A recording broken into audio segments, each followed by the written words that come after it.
കർത്താവിൻ്റെ ശ്രേഷ്ഠനാമം വാഴ്ത്തപ്പെടുമാറാകട്ടെ.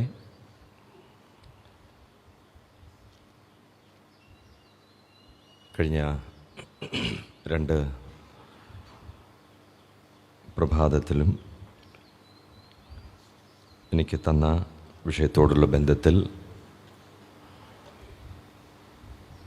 സംസാരിക്കാൻ കർത്താവ് കൃപ തന്നു. ഇന്നും ദൈവകൃപയിൽ ആശ്രയിച്ച് ദൈവത്തിൻ്റെ സന്നിധിയിൽ ആയിരിക്കുന്നു. പ്രിയപ്പെട്ടവർ ഓർപ്പിച്ചതുപോലെ ഈ വിഷയത്തോടുള്ള ബന്ധത്തിൽ ഇന്ന് അവസാനത്തെ ക്ലാസ്സാണ്. ദൈവം അനുവദിച്ചാൽ എൻ്റെ ജ്യേഷ്ഠ സഹോദരൻ പി പൗലോസ് അങ്കിള് നാളെ മുതൽ അടുത്ത ഒരു വിഷയം എടുക്കുന്നതായിരിക്കും. ദൈവ ദിവസത്തിൻ്റെ വരവ് കാത്തിരുന്നും ബന്ധപ്പെടുത്തിയും കൊണ്ട് നാം എത്ര വിശുദ്ധിയും ഭക്തിയും ഉള്ളവർ ആയിരിക്കണം എന്നുള്ള വിഷയത്തെ ആസ്പദമാക്കിയാണല്ലോ നമ്മൾ ചിന്തിച്ചുകൊണ്ടിരിക്കുന്നത്. വളരെ ബൃഹത്തായ ഒരു വിഷയമാണ്. അതിൻ്റെ ചെറിയൊരു ഭാഗം മാത്രമേ നമുക്ക് ചിന്തിക്കാനായിട്ട് ഇടയായി തീർന്നിട്ടുള്ളൂ. അതിൻ്റെ ഒരു ചെറിയ നോട്ട്സ് നിങ്ങൾക്കായിട്ട് അവിടെ ഒരുക്കിയിട്ടുണ്ട്. നിങ്ങൾക്കത് പിന്നീട് ലഭിക്കുന്നതായിരിക്കും. എന്നാൽ ഇവിടെ ക്ലാസ്സുകൾ എടുക്കുമ്പോൾ തന്നെ അതിൽ ഉൾപ്പെടാത്തതായിട്ടുള്ള അല്ലെങ്കിൽ എഴുതിയിട്ടില്ലാത്തതായിട്ടുള്ള പല കാര്യങ്ങളും ആഡ് ചെയ്യേണ്ടതായിട്ടും വന്നിട്ടുണ്ട്. ദൈവത്തിൻ്റെ ആത്മാവിൻ്റെ പ്രേരണയ്ക്കനുസരിച്ച് മുന്നോട്ട് പോകുന്നത് കൊണ്ടാണ്. അതുകൊണ്ട് കഴിവതും ക്ലാസ്സുകളിൽ പറയുന്ന കാര്യങ്ങളും അതുപോലെ തന്നെ ആ നോട്ട്സിൽ ഉള്ള കാര്യങ്ങളും രണ്ടും ഒരുമിച്ച് മുന്നോട്ട് കൊണ്ടുപോയെങ്കിൽ മാത്രമേ അതിൻ്റെ ഒരു സംക്ഷിപ്ത രൂപമായിട്ട് നമുക്കത് ലഭിക്കുകയുള്ളൂ. കർത്താവ് നമുക്ക് വേണ്ടുന്ന ദൈവകൃപ ധാരാളമായിട്ട് നമുക്ക് നൽകി സഹായിക്കട്ടെ. കഴിഞ്ഞ നാളുകളിലൊക്കെ നിങ്ങളുടെ വിലയേറിയ പ്രാർത്ഥനയും സഹകരണവും പ്രോത്സാഹനവും ഒക്കെ ഉണ്ടായിരുന്നത് നന്ദി നിറഞ്ഞ ഹൃദയത്തോടെ ഞാൻ ഓർക്കുകയും കർത്താവിനെ സ്തുതിക്കുകയും ചെയ്യുന്നു. പലരും ചോദിക്കാറുണ്ട്, ഇത്രയും നേരത്തെയൊക്കെ ക്ലാസ് വെച്ച് കഴിഞ്ഞാൽ ആരെങ്കിലുമൊക്കെ വരുമോ എന്നുള്ളത്. എന്നാൽ പ്രഭാതത്തിൽ തന്നെ ഇത്രയും പേർക്ക് ദൈവസന്നിധിയിലായിരിക്കാൻ കഴിയുന്നു എന്നുള്ളത് തന്നെ വലിയൊരു സന്തോഷമാണ്. ദൈവവചനത്തോടും കർത്താവിനോടും ഉള്ള ആ ഒരു സ്നേഹം ഇവിടെ മാത്രമല്ല, അനേകര് വിദൂരങ്ങളിലിരുന്ന് എപ്പോഴെങ്കിലും കേൾക്കാം എന്നുള്ളത് വിട്ടിട്ട് രാവിലെ തന്നെ കേൾക്കണം എന്നുള്ള നിർബന്ധത്തോടുകൂടെ പലരും ഇപ്പോൾ തന്നെ നമ്മളെ വീക്ഷിച്ചുകൊണ്ടിരിക്കുന്നുണ്ട്, ഈ ക്ലാസ്സിൽ അറ്റൻഡ് ചെയ്യുന്നുണ്ട്. എല്ലാവരെയും ഓർത്ത് സ്തോത്രം ചെയ്യുന്നു. ഇന്ന് നമുക്ക് ഇതിനൊരു കൺക്ലൂഷനിലേക്ക് നമ്മൾ എത്തേണ്ടതും ഉള്ളതുകൊണ്ടും ഒരുപാട് വിഷയങ്ങൾ ഇതിനോടുള്ള ബന്ധത്തിൽ ഇനിയും ഒന്ന് ചിന്തിക്കാനുള്ളതുകൊണ്ടും നമ്മൾ ബദ്ധപ്പാടോടുകൂടെ ഇന്നിരുന്നെങ്കിൽ മാത്രമേ സാധിക്കുകയുള്ളൂ. ഒരു ധൃതിയോടുകൂടെ ഇരുന്നെങ്കിൽ മാത്രമേ സാധിക്കുകയുള്ളൂ.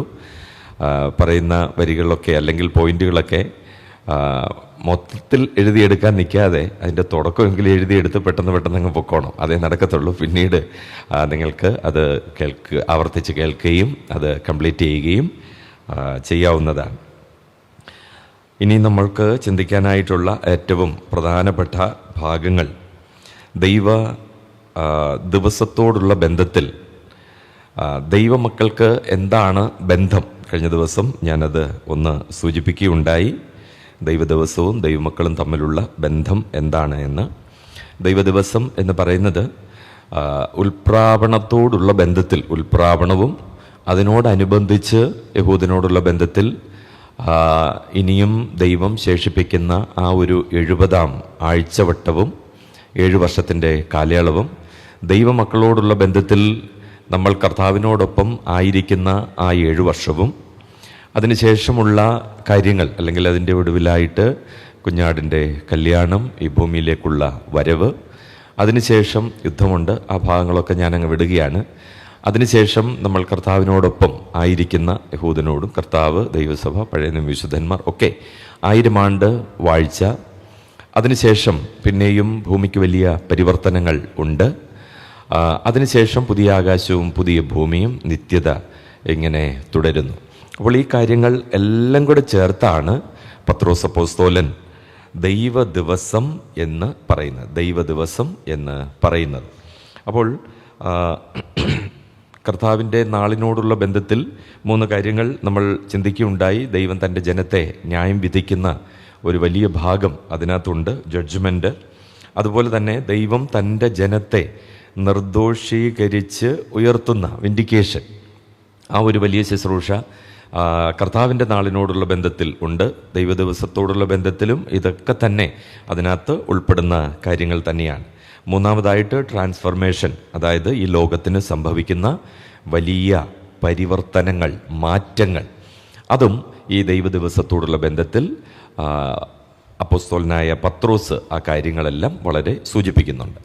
പത്രോസ് പറയുന്നത് പൗലോസ് താൻ എഴുതിയിരിക്കുന്ന സകല ലേഖനങ്ങളിലും ഇതേക്കുറിച്ച് പറയുന്നുണ്ടല്ലോ, സകല ലേഖനങ്ങളിലും.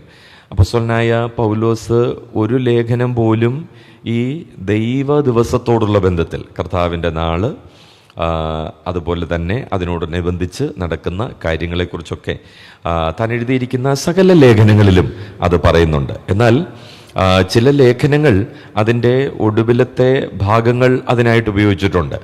എന്നാൽ ചില ലേഖനങ്ങൾ ഓരോ അധ്യായങ്ങളിലും അതിൻ്റെ കാര്യങ്ങൾ പറഞ്ഞ്, അതിനോടനുബന്ധമായിട്ടുള്ള കാര്യങ്ങൾ പറഞ്ഞ് താൻ ലേഖനങ്ങൾ അവസാനിപ്പിക്കുന്നുണ്ട്. കൊരിന്ത്യർ ലേഖനം അതുപോലെ തന്നെയാണ്, തെസ്സലോനിക്ക ലേഖനം. ഓരോ അധ്യായങ്ങളുടെയും ഒടുവിലേക്ക് വരുമ്പോൾ കർത്താവിൻ്റെ വരവിനെക്കുറിച്ച്, ദൈവ ദിവസത്തെക്കുറിച്ച് ആ കാര്യങ്ങളൊക്കെ പറയുന്നുണ്ട്. എന്നാൽ അതെല്ലാം എപ്പോഴാണ് നടക്കുന്നത്? കർത്താവിൻ്റെ വരവ് എന്ന് പറയുമ്പോൾ തന്നെ അതിനെ വളരെ ക്രമീകൃതമായിട്ട് നമ്മൾ പഠിച്ചെങ്കിൽ മാത്രമേ ആ വരവിൻ്റെ ഓരോ സീക്വൻസും, ആ സംഭവങ്ങളുടെ ഓരോ സീക്വൻസും നമുക്ക് മനസ്സിലാക്കാനായിട്ട് സാധിക്കത്തുള്ളൂ. യഹൂദന്മാർ ഏതെല്ലാം സ്ഥലം സഭകളിൽ കൂടുതലായിട്ടുണ്ടോ അവരോടുള്ള ബന്ധത്തിൽ പല കാര്യങ്ങൾ പറയുന്നുണ്ട്. പിന്നീട് യഹൂദന്മാർ ഉൾപ്പെട്ടിരിക്കുന്ന സഭകളോടുള്ള ബന്ധത്തിൽ താൻ ലേഖനം എഴുതുമ്പോൾ, ദൂത് കൊടുക്കുമ്പോൾ അവരുടെ തലമുറയ്ക്ക് എന്താണ് സംഭവിക്കാനായിട്ട് പോകുന്നത്, അല്ലെങ്കിൽ പഴയ നിയമത്തിൻ്റെ തുടർച്ചയായിട്ട് യഹൂദനോടുള്ള ബന്ധത്തിൽ എന്താണ് സംഭവിക്കാനായിട്ട് പോകുന്നത് എന്നുള്ള കാര്യത്തെക്കുറിച്ച് പറയുമ്പോൾ താൻ അത് വളരെ വ്യക്തമായിട്ട് രേഖപ്പെടുത്തുന്നുണ്ട്. പ്രത്യേകിച്ച് താൻ റോമാലേഖനം എഴുതുമ്പോൾ യഹൂദന്, അല്ലെങ്കിൽ യഹൂദൻ്റെ ഭാവിയോടുള്ള ബന്ധത്തിൽ, യഹൂദൻ്റെ ചരിത്രം, വർത്തമാനകാല ചരിത്രം, ഇനി ഭാവിയിൽ എന്താണ് സംഭവിക്കാനായിട്ട് പോകുന്നത്, ഈ കാര്യങ്ങളെല്ലാം താൻ റോമാലേഖനത്തിൻ്റെ മധ്യഭാഗത്തായിട്ട് താൻ ആ കാര്യം ഉൾക്കൊള്ളിക്കുന്നുണ്ട്. ആദ്യത്തെ 8 അധ്യായങ്ങൾ താൻ ദൈവസഭയുടെ ഉപദേശ വിഷയങ്ങൾ പറയുകയാണ്. അത് യഹൂദനോടുള്ള ബന്ധത്തിലും യവനനോടുള്ള ബന്ധത്തിലും ദൈവസഭയുടെ ഉപദേശ വിഷയങ്ങൾ, കാതലായിട്ടുള്ള ഉപദേശ വിഷയങ്ങൾ, ദൈവത്തിൻ്റെ വെളിപ്പാട് തുടങ്ങി ദൈവമക്കളുടെ മഹുദ്ധീകരണം വരെയുള്ള അനുഗ്രഹിക്കപ്പെട്ട കാര്യങ്ങൾ ഉപദേശ രൂപേണ താനത് പറയുകയാണ്. 12-ാമത്തെ അധ്യായം മുതൽ 16-ാമത്തെ അധ്യായം വരെ അതിൻ്റെ പ്രായോഗിക തലത്തിലേക്ക് അപ്പോസ്തലനായ പൗലോസ് പോവുകയാണ്. എന്നാൽ അതിൻ്റെ നടുവിലുള്ള 9, 10, 11 അധ്യായങ്ങൾ യഹൂദനോടുള്ള ബന്ധത്തിലാണ് പ്രത്യേകിച്ച് കാര്യങ്ങൾ താൻ വിശദീകരിക്കുന്നത്. യഹൂദൻ്റെ എലക്ഷൻ, റിജക്ഷൻ, റിസപ്ഷൻ, യഹൂദനെ തെരഞ്ഞെടുത്തത്, യഹൂദനെ തിരസ്കരിച്ചത്, ഇനിയും യഹൂദനെ വീണ്ടും സ്വീകരിക്കുന്ന കാര്യത്തെക്കുറിച്ച് താൻ അവിടെ പറയുന്നുണ്ട്. അപ്പോൾ റോമിലായിരിക്കുന്ന ആ വിശ്വാസ സമൂഹം എങ്ങനെ ആ ദൈവിക, അല്ലെങ്കിൽ ദൈവത്തിൻ്റെ ദിവസത്തിനായിട്ട് കാത്തിരിക്കണമെന്നുള്ള കാര്യം കേവലം പത്രോസ് അപ്പോസ്തലൻ ചില സൂചനകൾ മാത്രമേ നൽകുന്നുള്ളൂ. പൗലോസ് അപ്പോസ്തലൻ അത് വിശദീകരിച്ച് നൽകുകയാണ്. പത്രോസ് പറയുന്നത് അതിൽ ഗ്രഹിപ്പാൻ പ്രയാസമായിട്ടുള്ളത് ചിലതുണ്ട് എന്ന് പറഞ്ഞാൽ, അത് എത്ര നമ്മൾ പഠിച്ചാലും അതങ്ങനെയാണോ, അങ്ങനെ സംഭവിക്കുമോ എന്നൊക്കെ, എന്ന് പറഞ്ഞാൽ ഗ്രഹിക്കുക എന്ന് പറഞ്ഞാൽ അത് സമ്മതിക്കുക, അത് അനുസരിക്കുക, അത് നമ്മൾ അതുപോലെ അങ്ങ് സ്വീകരിക്കുക. ബുദ്ധിമുട്ടുണ്ട്. ഒരു യഹൂദനായിരിക്കുന്ന പത്രോസിന് അത്രമാത്രം ബുദ്ധിമുട്ടായിരുന്നെങ്കിൽ നമ്മളെ സംബന്ധിച്ച് എന്താണ് പറയുന്നത്? അപ്പോൾ നമ്മൾ ദൈവ ദിവസത്തിനായിട്ട് കാത്തിരിക്കുകയാണ്. വളരെ പ്രതീക്ഷയോടെ, പ്രത്യാശയോടെ നമ്മൾ കാത്തിരിക്കാനായിട്ട് പോവുകയാണ്. അപ്പോൾ ആസന്ന ഭാവിയിൽ സംഭവിക്കാൻ പോകുന്നത് തുടങ്ങി തൻ്റെ ജനമായ സഭയോടുള്ള ബന്ധത്തിൽ നടക്കുന്ന ബാക്കി എല്ലാ കാര്യങ്ങൾ, ഇനി എല്ലാ കാര്യങ്ങളും ഈ ദൈവസഭയെ കോമ്പസ് ചെയ്തുകൊണ്ടായിരിക്കും, റിലേറ്റ് ചെയ്തുകൊണ്ടായിരിക്കും ബാക്കി എല്ലാ കാര്യങ്ങളും ഇനി നടക്കാനായിട്ട് പോകുന്നത്. അതുമാത്രമല്ല, കർത്താവിൻ്റെ ഒന്നാമത്തെ വരവിനോടുള്ള ബന്ധത്തിൽ ഇന്നും ഈ ഭൂമിയിൽ നടക്കുന്ന കാര്യങ്ങളെല്ലാം തന്നെ ദൈവസഭയോടുള്ള ബന്ധത്തിലാണ് എന്നുള്ളതും നമ്മൾ ഓർത്തിരിക്കണം. നമ്മൾ ഈ ഭൂമിയുടെ ഉപ്പാണ്. ഉപ്പ് കാര്യമില്ലാതെ പോയാൽ പിന്നെ എന്തോന്നാണ് അതിൻ്റെ പ്രയോജനം? നമ്മൾ ഈ ഭൂമിയിൽ ചെന്നായ്ക്കളുടെ നടുവിൽ കുഞ്ഞാടുകളെ പോലെ നമ്മളായിരിക്കുകയാണ്. കുഞ്ഞാട് ഈ ഭൂമിയിൽ നിന്ന് മാറ്റപ്പെടും, ഉപ്പ് ഈ ഭൂമിയിൽ നിന്ന് മാറ്റപ്പെടും. പിന്നീട് ഈ ഭൂമിക്ക് സംഭവിക്കുന്നത് എന്താണെന്ന് നമുക്ക് മനസ്സിലാക്കാനായിട്ട് സാധിക്കും. അപ്പോൾ ദൈവമക്കൾ ഈ ഭൂമിയിൽ ഉള്ളത് ദൈവമക്കൾക്ക് മാത്രമല്ല അനുഗ്രഹം, എല്ലാവർക്കും ഒരേപോലെ അനുഗ്രഹമാണ്. നമ്മൾ ഈ ഭൂമിയുടെ വെളിച്ചമാണ്, ലോകത്തിൻ്റെ വെളിച്ചമാണ് നമ്മൾ. വെളിച്ചം മാറിക്കഴിഞ്ഞാൽ അന്ധകാരം വരാനായിട്ട് പോവുകയാണ്, വലിയൊരു കൂരിരുട്ട് വരാനായിട്ട് പോവുകയാണ്. അങ്ങനെ ഒരുപാട് വാക്യങ്ങൾ അപ്പോസ്തലനായ പൗലോസും കർത്താവും പത്രോസുമൊക്കെ പറയുന്നതായിട്ട് നമുക്ക് ദൈവവചനത്തിൽ വായിക്കാനായിട്ട് സാധിക്കും. ഇതാണ് ദൈവ ദിവസവും ദൈവമക്കളും തമ്മിലുള്ള ബന്ധം. നോട്ട്സിൽ ഞാൻ കുറച്ചുകൂടെ കാര്യങ്ങൾ പറയുന്നുണ്ട്, അതുകൊണ്ട് ഞാൻ ആ ഭാഗം കൂടുതലായിട്ട് ഞാൻ വിശദീകരിക്കുന്നില്ല. അപ്പോൾ ദൈവ ദിവസവുമായിട്ട് ദൈവമക്കൾക്ക് വലിയ ഒരു ബന്ധമുണ്ട്. ദൈവമക്കളെന്ന് പറഞ്ഞാൽ ദൈവസഭയുമായിട്ട് ബന്ധമുണ്ട് എന്നുള്ളത് ദൈവവചനം നമ്മളെ വളരെ വ്യക്തമായിട്ട് പഠിപ്പിക്കുന്ന ഒരു കാര്യമാണ്. ഇനിയും നമ്മൾ വളരെ പ്രധാനമായിട്ട് ഇനി ചിന്തിക്കാനായിട്ട് പോകുന്ന വിഷയം ദൈവ ദിവസത്തോട് ദൈവമക്കളുടെ പ്രതികരണം എന്താണ്. ദൈവ ദിവസത്തോട് ദൈവമക്കളുടെ പ്രതികരണം എന്താണ്? അതിൽ 4 കാര്യങ്ങളാണ് ഇനി ചിന്തിക്കേണ്ടത്. ഞാൻ ഈ കഴിഞ്ഞ ക്ലാസ്സിൽ പറഞ്ഞതുപോലെ എല്ലാം ഞാൻ വിശദീകരിക്കുന്നില്ല. ഒരുപാട് ഞാൻ ആത്മീക ചിന്തകളിലേക്കും ഞാൻ കൊണ്ടുപോകാനായിട്ട് ആഗ്രഹിക്കുന്നില്ല. കാരണം അങ്ങനെ പോയി കഴിഞ്ഞാൽ എനിക്ക് തിരിച്ചു വരാനായിട്ട് ബുദ്ധിമുട്ടായിട്ട് വരും. അത് സ്ട്രിക്റ്റ് ടു ദ പോയിന്റ് ആയിട്ട് ഞാൻ മുന്നോട്ട് പോകുന്നു. ദൈവ ദിവസത്തോട് നമുക്കുള്ള പ്രതികരണം എന്താണ്? ദൈവമക്കൾക്കുള്ള നമ്മുടെ റെസ്പോൺസ് എന്താണ് എന്നുള്ളതാണ് ചിന്തിക്കാനായിട്ട് പോകുന്നത്. അതിൽ ഒന്നാമത്തെ കാര്യമെന്ന് പറയുന്നത് ദൈവ ദിവസത്തിൻ്റെ വരവ് കാത്തിരിക്കണം. അപ്പോൾ കാത്തിരിക്കുക എന്ന് പറഞ്ഞാൽ നമ്മൾ കണ്ണുമടച്ച് കയ്യും കെട്ടി ഇങ്ങനെ നോക്കിയിരിക്കുക എന്നുള്ളതല്ല ഈ കാത്തിരിക്കുക എന്നതുകൊണ്ട് അർത്ഥമാക്കുന്നത്. നമ്മൾ കഴിഞ്ഞ ദിവസം വൈകിട്ടത്തെ മീറ്റിങ്ങിൽ ഞാൻ പറയുകയുണ്ടായി, ആത്മാവ് സഭകളോട് പറയുന്ന എന്തെന്ന് ചെവിയുള്ളവൻ കേൾക്കട്ടെ എന്ന് പറഞ്ഞാൽ he who have ear let him here. അതിൻ്റെ അർത്ഥം ഇത്ര മാത്രമേ ഉള്ളൂ, ആര് അതിന് പ്രാമുഖ്യം കൊടുക്കുന്നോ, അത് വലിയൊരു കാര്യമായിട്ട് ആരെടുക്കുന്നോ അവർ അത് പ്രാവർത്തികമാക്കട്ടെ എന്നാണ് അതിൻ്റെ അർത്ഥം. അതിന് ദൈവവചനത്തിൽ പഴയ നിയമത്തിലായിരുന്നാലും പുതിയ നിയമത്തിലായിരുന്നാലും അനേക വാക്യങ്ങൾ ഇതോടുള്ള ബന്ധത്തിൽ നമുക്ക് കാണാനായിട്ട് സാധിക്കും. പഴയ നിയമത്തിലും നമ്മൾ വായിക്കുന്നുണ്ട്, ദൈവത്തിൻ്റെ വചനം കേവലം ഭക്ഷിക്കുക എന്നല്ല പറഞ്ഞിരിക്കുന്നത്. ഒരു വാക്ക് പ്രവാചകൻ പറയുന്നുണ്ട്, ദൈവത്തിൻ്റെ വചനം എങ്ങനെ ഭക്ഷിക്കണം? ആരും മിണ്ടാതിരിക്കുന്നത് എന്താ? പറഞ്ഞോളൂ. കണ്ടെത്തി ഭക്ഷിക്കണം. ഇത് വളരെ ഇമ്പോർട്ടൻ്റ് ആയിട്ടുള്ള കാര്യമാണ്. കണ്ടെത്തി ഭക്ഷിക്കുക. അതാണ് he who have ear let him hear. ചെവിയുള്ളവൻ കേൾക്കട്ടെ. കണ്ടെത്തി ഭക്ഷിക്കണം. അതെനിക്കുള്ളൂ. ഇനിയും പുതിയ നിയമത്തിലേക്ക് വരുമ്പോൾ നമ്മുടെ കർത്താവ് അതിനെ ഒന്ന് ഊട്ടി ഉറപ്പിച്ച് മറ്റൊരു വിഷയവുമായിട്ട്, അല്ലെങ്കിൽ ഇത് തന്നെയാണ് എങ്കിലും കർത്താവ് അതൊന്ന് വിശദീകരിച്ച് പറയുന്നുണ്ട്. കർത്താവ് പറയുന്നത്, എൻ്റെ വചനം പ്രമാണിക്കുന്നവൻ ഭാഗ്യവാൻ എന്നല്ല, എൻ്റെ വചനം യോഹന്നാന്റെ സുവിശേഷത്തില ആ വാക്ക് ഓർമ്മയുണ്ടല്ലോ, ലഭിച്ച് പ്രമാണിക്കുന്നവൻ. ആ വാക്കും ഇമ്പോർട്ടൻ്റ് ആട്ടോ. അപ്പോൾ കണ്ടെത്തി ഭക്ഷിക്കുക പഴയ നിയമത്തിൽ പറഞ്ഞിരിക്കുന്നത്. പുതിയ നിയമത്തിൽ നമ്മുടെ കർത്താവ് പറയുകയാണ്, എൻ്റെ വചനം ലഭിച്ച് പ്രമാണിക്കുന്നവൻ. വളരെ അർത്ഥവത്തായ ഒരു വാക്യമാണ്. ഇന്ന് ഇങ്ങനെയുള്ളവർ വളരെ കുറവാണ്. ലഭിച്ച് പ്രമാണിക്കണം. പണ്ട് എവിടെയോ ഒരു ദൈവദാസൻ ഈ കൊരിന്ത ലേഖനം ക്ലാസ് എടുക്കാനായിട്ട് ചെന്നു. അപ്പോൾ അവിടെ ക്ലാസ് എടുക്കാൻ ചെന്നപ്പോൾ കൊരിന്ത്യ സഭയിലെ ഒട്ടുമിക്ക പ്രശ്നങ്ങളും അവിടെ ഉണ്ട്. അപ്പോൾ അവിടെ ഒരു സഹോദരൻ പറഞ്ഞ ഇങ്ങനെയാണ്, ഈ കൊരിന്ത ലേഖനം ഈ കോഴഞ്ചേരിക്കാരൻ എന്താ കാര്യമെന്ന്. കോഴഞ്ചേരിയിലല്ല പോയത് കേട്ടോ ക്ലാസ് എടുക്കാൻ.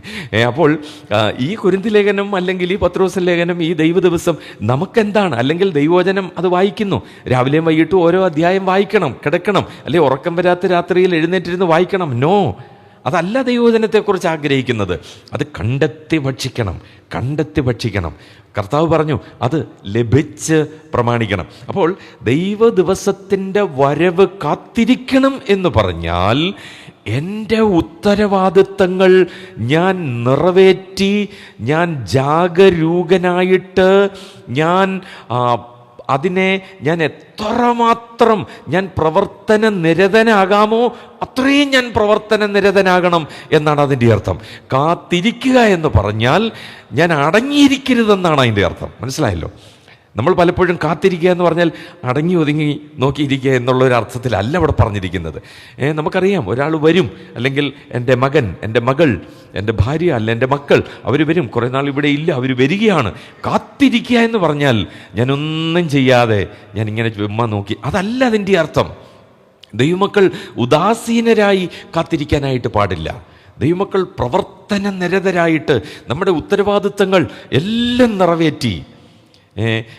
അപ്പോസ്തലനായ പൗലോസൊക്കെ തൻ്റെ ജീവിതത്തിൻ്റെ ഒടുവിൽ ഞാൻ എൻ്റെ ഓട്ടം തികച്ചു, ഞാൻ വിശ്വാസം കാത്തു, ഇനി ഞാൻ കാത്തിരിക്കുക, ഇനി നീതിയുടെ കിരീടം എനിക്കായിട്ട് വെച്ചിരിക്കുന്നു. അപ്പോസ്തലനായ പൗലോസ് പറയുന്ന ആ വാക്കുകളൊക്കെ വളരെ ഇമ്പോർട്ടൻ്റ് ആണ്. ഫിലിപ്പ് ലേഖനത്തിൽ പറയുന്നത് നമ്മുടെ കർത്താവ് വരുവാൻ അടുത്തിരിക്കുന്നു. ഈസ് അറ്റ് ദ ഡോർ, വാതുക്കലായിരിക്കുന്നു. നിങ്ങളുടെ സൗമ്യത സകല മനുഷ്യരും അറിയട്ടെ എന്ന് പറഞ്ഞാൽ സൗമ്യതയോടെ നമ്മുടെ ഉത്തരവാദിത്തങ്ങൾ നിറവേറ്റി. ഇനിയും തിമോത്തിയോസിന് താൻ ലേഖനം എഴുതുമ്പോൾ, രണ്ടാമത്തെ ലേഖനം എഴുതുമ്പോൾ പൗലോസ് പറയുന്നത് എൻ്റെ നിര്യാണകാലം അടുത്തിരിക്കുന്നു, എൻ്റെ നിര്യാണകാലം അടുത്തിരിക്കുന്നു എന്ന് പറഞ്ഞാൽ ഞാൻ ഈ ഭൂമിയിൽ നിന്ന് ഒരു പാനീയയാഗമായിട്ട്, അതായത് എൻ്റെ കഴുത്തിൽ നിന്നും എൻ്റെ ശിരസ് അറ്റുപോകാൻ ഒരു പാനീയയാഗമായിട്ട് എൻ്റെ രക്തം ഞാൻ ഒഴിക്കാനായിട്ട് പോവുകയാണ് എന്ന് പറഞ്ഞാൽ അതിനു മുമ്പ് ഈ രക്തം എൻ്റെ ശരീരത്തിൽ ഓടുന്നത് പോലും എൻ്റെ കർത്താവിന് വേണ്ടിയാണ്. ആ ഓട്ടം നിലയ്ക്കാറായി എന്ന് പറഞ്ഞാൽ എൻ്റെ കർത്താവ് എന്നെക്കുറിച്ച് ഉദ്ദേശിച്ച ഞാൻ ചെയ്യേണ്ട ഓരോ കാര്യങ്ങളും അവസാനത്തെ കാര്യം പോലും ഞാൻ ചെയ്തു തീർത്തു എന്നുള്ള ആ ഒരു ഉറപ്പാണ് ഈ കാത്തിരിക്കുക എന്ന് പറഞ്ഞു കഴിഞ്ഞാൽ. ദൈവമക്കളെ, നാം എത്രമാത്രം ജാഗരൂകരായിരിക്കണം, കർമ്മോദ്യുക്തരായിരിക്കണം, നമ്മൾ എത്രമാത്രം ഡെലിജൻ്റ് ആയിരിക്കണം എന്നുള്ളത് പത്രോസ് നമ്മളെ പഠിപ്പിക്കുകയാണ്. അപ്പോൾ അതിനെക്കുറിച്ച് കുറച്ചുകൂടെ ഞാൻ വിശദീകരിക്കുന്നതായിരിക്കും. രണ്ടാമത്തെ കാര്യമെന്ന് പറയുന്നത് ദൈവ ദിവസത്തിൻ്റെ വരവ് നമ്മൾ ബന്ധപ്പെടുത്തണം. അതൊരു മർമ്മമാണ് കേട്ടോ. എന്തുകൊണ്ട് ഈ ദൈവ ദിവസത്തിൻ്റെ വരവ് താമസിക്കുന്നു?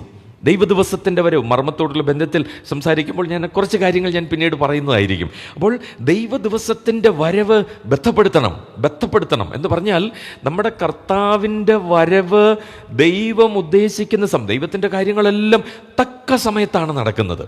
അപ്പോൾ തക്ക സമയത്ത് കർത്താവിൻ്റെ ഒന്നാമത്തെ വരവ്, ക്രൂശീകരണം, കർത്താവിൻ്റെ കാര്യങ്ങളെല്ലാം ഒരു വ്യക്തിയെ മാനസാന്തരത്തിലേക്ക് നയിക്കുന്നത്, ഒരു വ്യക്തി എല്ലാം തക്ക സമയത്താണ്. അതുകൊണ്ടാണ് അപ്പോസ്തലനായ പൗലോസ് എഫേസോസിലെ വിശ്വാസികളോട് പറയുന്നത്, റിഡീം യുവർ ടൈം.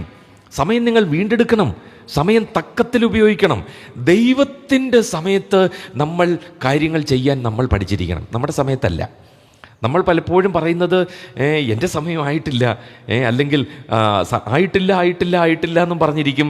പിന്നെ കുറേ നാൾ കഴിയുമ്പോൾ പറയും എൻ്റെ സമയമൊക്കെ കഴിഞ്ഞുപോയി, നമുക്കൊരു തക്ക സമയമില്ല, എൻ്റെ ജോലി, എൻ്റെ ശുശ്രൂഷ നമ്മൾ ചെയ്യത്തില്ല. ഇന്ന് ആണ്ടർതിയൊക്കെ വരികയാണ്. നമ്മൾ പറയും കഴിഞ്ഞ ഒരു വർഷം ദൈവം എനിക്ക് നല്ലവനും വല്ലവനും ഒക്കെ ആയിരുന്നു, എനിക്ക് വേണ്ടതുപോലെ ഒന്നും എല്ലാം കാണാൻ പിടിച്ച് എഴുതിയൊക്കെ ഉണ്ടൊക്കെ വെച്ചിരിക്കുക, വാക്യം വരെ കണ്ടുപിടിച്ച് വെച്ചിരിക്കുക എന്ന് രാത്രി പറയാൻ. എൻ്റെ പ്രിയമുള്ളവർ, നമ്മൾ എത്ര കർത്താവിൻ്റെ സമയത്ത് കർത്താവ് ആഗ്രഹിക്കുന്ന നിലയിൽ നമ്മൾ കർത്താവിന് വേണ്ടി സമയം നമ്മൾ കൊടുത്തിട്ടുണ്ട്. അപ്പോൾ കർത്താവിൻ്റെ വരവ് നമ്മൾ ബന്ധപ്പെടുത്തണമെന്ന് പറഞ്ഞു കഴിഞ്ഞാൽ കർത്താവിൻ്റെ പ്ലാനിന്, കർത്താവിൻ്റെ പ്രോഗ്രാമിന് എൻ്റെ ചെയ്തികൾ ഒരു തടസ്സമായിട്ട് തീരരുത്, എൻ്റെ ഉദാസീനത ഒരു കാരണമായിട്ട് തീരരുത്. യഹോവയുടെ പ്രവൃത്തി ഉദാസീനതയോടെ ചെയ്യുന്നവൻ, നമ്മൾ ദൈവമക്കളല്ലേ, ആ വാക്ക് നമ്മളോടുള്ള ബന്ധത്തിൽ യോഗ്യമല്ലല്ലോ. അതൊരിക്കലും പാടില്ല. കർത്താവിൻ്റെ വരവിനെ സ്നേഹിക്കാത്തവൻ, അല്ലേ, കർത്താവിനെ സ്നേഹിക്കാത്തവൻ എന്ന് ചിന്തിച്ചു നോക്കിയേ. ദൈവവചനത്തിൽ എത്രയോ കേഴ്സിംഗ് ആയിട്ടാണ് ആ വചനങ്ങളൊക്കെ പറയുന്നത്. പൗലോസ് പറയുകയാണ്, അവൻ നീതിയുടെ കിരീടം എനിക്ക് തരാനായിട്ട്, എനിക്ക് മാത്രമല്ല അവൻ്റെ പ്രത്യക്ഷതയിൽ പ്രിയം വച്ച ഏവർക്കും കൂടെ, those who love his appearing, അവൻ്റെ വരവിനെ, പ്രത്യക്ഷതയെ സ്നേഹിക്കുന്ന, അങ്ങനെ ആയിരിക്കണം നമ്മൾ ഈ ദൈവ ദിവസത്തിനായിട്ട് കാത്തിരിക്കാൻ, കർത്താവിൻ്റെ വരവിനെ ബന്ധപ്പെടുത്താൻ. ഹേസ്റ്റിംഗ്, ദൈവത്തിൻ്റെ ആ വരവ് ബന്ധപ്പെടുത്തിയും കൊണ്ട് നമ്മൾ ഓരോ നാളും ജീവിക്കുക എന്നുള്ളത്, നമ്മൾ ഈ മങ്ങിയും മയങ്ങിയുമുള്ള അവസ്ഥയിൽ നിന്ന് ഉണർവോടെ, ദൈവദാസന്മാരൊക്കെ ഇവിടെ നിന്ന് പാടിയപ്പോൾ നമുക്കൊന്ന് കൈയടിച്ച് പാടാമെന്ന് പറഞ്ഞപ്പോൾ ആഗ്രഹമുണ്ട് കൈ അടിക്കണമെന്ന്, പക്ഷേ ശബ്ദം കേൾക്കുന്നില്ല, ഇങ്ങോട്ട് അടുക്കുന്നില്ല. എന്താ പ്രിയമുള്ളവരെ, നമുക്കൊരു ഉണർവ് വരട്ടെ, ഒരു സന്തോഷം വരട്ടെ. നമ്മുടെ കർത്താവ് വരാനായിട്ട് പോവുകയാണ്. നമ്മൾ ഓരോ ദിവസവും കഴിയും തോറും നമ്മൾ ദൈവ ദിവസത്തോട് അടുത്തിരിക്കുകയാണ്. അതുകൊണ്ട് നമ്മൾ കർത്താവിന് വേണ്ടി കൂടുതലായിട്ട് ശോഭിക്കുവാൻ കർത്താവ് നമുക്ക് കൃപ നൽകട്ടെ. പ്രിയമുള്ളവരെ, ഇനിയും നമ്മൾ വിശുദ്ധ ജീവനം ഉള്ളവരായിരിക്കണം. Holy conversation. നമ്മൾ എത്രമാത്രം വിശുദ്ധ ജീവനം എന്ന് പറഞ്ഞാൽ നമ്മൾ ആ വിശുദ്ധനായ കർത്താവിനോട് അടുക്കാനായിട്ട് പോവുകയാണ്. ആ ചിന്ത നമ്മളെ ഭരിക്കണം. നമ്മൾ വിശുദ്ധനായ കർത്താവിനോട് നമ്മൾ അടുക്കാനായിട്ട് പോകണം, അടുക്കുകയാണ് പ്രിയമുള്ളവരെ. അതുകൊണ്ട് പൗലോസ് അപ്പോസ്തലൻ പറയുന്നത് അത് ഇച്ചിരൂടെ കട്ടി കൂടിയ വാക്കാണ്. കൊരിന്ത്യർക്ക് എഴുതിയ 2-ാം ലേഖനത്തിൽ 7-ാം അധ്യായത്തിൽ അതിൻ്റെ ആ പ്രാരംഭ ഭാഗങ്ങൾ, അതുകൊണ്ട് ജഡത്തിലെയും ആത്മാവിലെയും സകല കന്മഷവും നീക്കി വിശുദ്ധിയെ തികച്ചുകൊള്ളുക, പെർഫെക്റ്റ് ആക്കണം, വിശുദ്ധിയെ തികയ്ക്കണം. ഒരു വിശുദ്ധനായ കർത്താവിനോട് നമ്മൾ അടുക്കാനായിട്ട് പോവുകയാണ്, ചേരാനായിട്ട് പോവുകയാണ്. അതുകൊണ്ട് എൻ്റെ പ്രിയമുള്ളവരെ, നമ്മൾ എത്ര വിശുദ്ധ ജീവനം നമ്മൾ കഴിക്കേണ്ടവരാണ്. അത് കഴിഞ്ഞിട്ട് പറയുന്ന അടുത്ത ഏറ്റവും പ്രധാനപ്പെട്ട ഒരു വിഷയമാണ് നമ്മൾ എത്ര ദൈവഭക്തി ഉള്ളവരായിരിക്കണം, എത്ര ദൈവഭക്തി ഉള്ളവരായിരിക്കണം. ധർമ്മപരായണത എന്ന് പറഞ്ഞാൽ അതിനും കുറച്ചുകൂടെ ഇമ്പോർട്ടൻ്റ് ഉണ്ട്. ഞാനത് ദൈവം അനുവദിച്ചാൽ തുടർന്ന് ഞാനത് വിശദീകരിക്കാം. അതുകൊണ്ട് പത്രോസ് അപ്പോസ്തലൻ തൻ്റെ 1-ാമത്തെ ലേഖനത്തിൽ 1-ാമത്തെ അധ്യായത്തിൽ ആ ബാക്കിയുള്ള അധ്യായങ്ങൾക്ക് ക്രക്സായിട്ട് ഒരു അതിൻ്റെ എന്താ പറയുന്നത്, അതിൻ്റെ ആ സംക്ഷിപ്ത രൂപം അങ്ങ് 1-ാം അധ്യായത്തിൽ പറയുകയാണ്. അതിനെ ബേസ് ചെയ്താണ് ബാക്കിയുള്ള പ്രായോഗിക തലങ്ങളെല്ലാം മുന്നോട്ട് പോകുന്നത്. ഇനിയും അത് ഇന്നലെ ഞാനതൊന്ന് വിശദീകരിക്കുകയുണ്ടായി. എന്താണ് ആ കൃപ എന്ന് പറയുന്നത്, ദൈവത്തിൻ്റെ കൃപ എന്ന് പറയുന്നത് എന്താണ്, ആ കൃപ എങ്ങനെ എൻ്റെ ജീവിതത്തിൽ പ്രവർത്തിക്കണം, കൃപ എൻ്റെ ജീവിതത്തിൽ എങ്ങനെ പ്രവർത്തിക്കണം, അത് ഇന്നലെ നമ്മൾ ചിന്തിക്കുകയുണ്ടായി. 2-ാമത്തെ ലേഖനത്തിലേക്ക് വരുമ്പോൾ ആ ലേഖനത്തിലെ വിഷയം തന്നെ നമുക്കറിയാം, കർത്താവായ യേശുക്രിസ്തുവിനെ കുറിച്ചുള്ള പരിജ്ഞാനമാണ്. യേശുക്രിസ്തുവിനെ കുറിച്ചുള്ള പരിജ്ഞാനമാണ്. ഈ 2 ലേഖനത്തിൻ്റെയും ഒരു കൺക്ലൂഷനാണ് 3-ാം അധ്യായത്തിൻ്റെ 18-ാമത്തെ വാക്യം. 3-ാം അധ്യായത്തിൻ്റെ 18-ാമത്തെ വാക്യം. ബ്രദർ മൈക്കും കൊണ്ടിരിക്കുക, വായിച്ചോ ബ്രദറെ, പെട്ടെന്ന് കാരണം ഈ വായിക്കാനായിട്ട് സമയം തന്നു കഴിഞ്ഞാൽ പിന്നീട് സമയം ലഭിക്കാതെ പോകുമെന്നുള്ളത് കൊണ്ടാണ് കേട്ടോ, സോറി. കൃപയിലും നമ്മുടെ കർത്താവും രക്ഷിതാവുമായ യേശുക്രിസ്തുവിന്റെ പരിജ്ഞാനത്തിലും വളരുവീൻ, അവനെ ഇപ്പോഴും എന്നേക്കും മഹത്വം. ആമേൻ. കൃപയിലും നമ്മുടെ കർത്താവും രക്ഷിതാവുമായ യേശുക്രിസ്തുവിന്റെ പരിജ്ഞാനത്തിലും വളരുവീൻ. അതിൻ്റെ ഒരർത്ഥം ഞാൻ പറയട്ടെ. കൃപ 1-ാമത്തെ ലേഖനം, പരിജ്ഞാനം 2-ാമത്തെ ലേഖനം. മനസ്സിലായില്ല? ഇത്രയേ ഉള്ളൂ.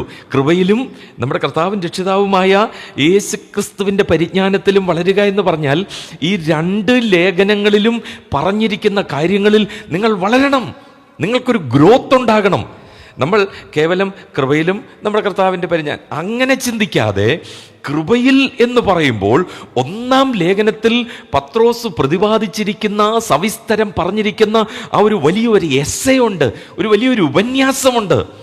അത് നമ്മുടെ ജീവിതത്തിൽ വളരണം, പെരുകണം, മൾട്ടിപ്ലൈ ചെയ്യണം. ഇനിയും 2-ാമത് പറഞ്ഞിരിക്കുന്നത് നമ്മുടെ കർത്താവും രക്ഷിതാവുമായ യേശുക്രിസ്തുവിൻ്റെ പരിജ്ഞാനത്തിൽ വളരണമെന്ന് പറഞ്ഞാൽ 2-ാമത്തെ ലേഖനത്തിൽ പത്രോസ് അപ്പോസ്തലൻ പറയുന്ന ആ ഒരു വലിയ വിഷയത്തിൽ നമ്മൾ വളരണം, നമ്മൾ പഠിക്കണം, നമ്മളത് ഗ്രഹിക്കാനായിട്ട് ശ്രമിക്കണം. ഞാൻ വളരെ പെട്ടെന്ന് ആ 2-ാം ലേഖനത്തിലെ 1-ാമത്തെ അധ്യായത്തിലെ കാര്യങ്ങൾ ഞാനൊന്ന് പറഞ്ഞുകൊള്ളട്ടെ.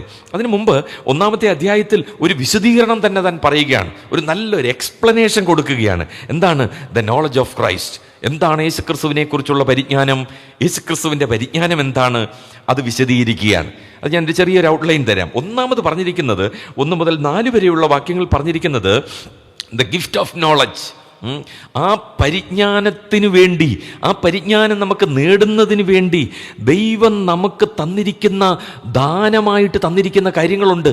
അത് നമ്മൾ കൈനീട്ടി വാങ്ങണം, അത് കണ്ടെത്തി ഭക്ഷിക്കണം, അത് ലഭിച്ച് പ്രമാണിക്കണം. എനിക്ക് വേണ്ടി ഉള്ളതിന് വേണ്ടിയുള്ള ഒരു തെരച്ചിൽ, എനിക്ക് വേണ്ടിയുള്ളതിന് വേണ്ടിയുള്ള ഒരു തെരച്ചിൽ.